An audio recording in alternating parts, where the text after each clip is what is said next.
के लिए। और अब खेलों की दुनिया से आपको बेहद अहम खबर दे दें, मेजबान इंग्लैंड को हराकर इटली ने यूरो कप पर अपना कब्जा जमा लिया। इटली ने इंग्लैंड को 2 के मुकाबले 3 गोल से हराया। 90 मिनट के खेल में दोनों टीमें एक एक गोल से बराबरी पर रहीं।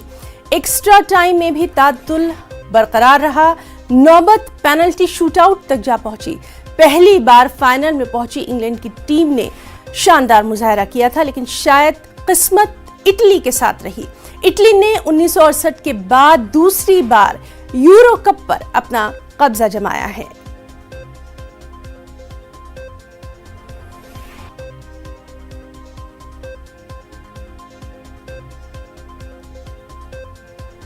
इसी तरह आलमी नंबर 1 नोवाक जोकोविच 20 ग्रैंड स्लैम खिताब जीतने वाले मुमताज खिलाड़ियों की लिस्ट में शामिल हो गए हैं।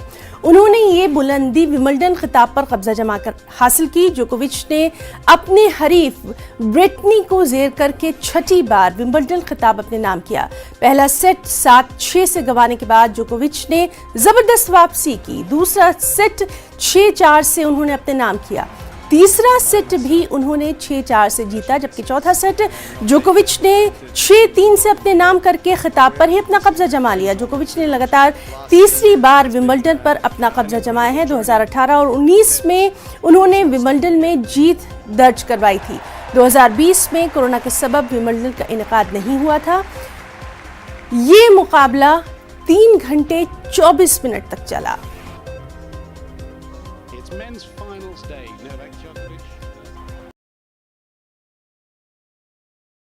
15 languages.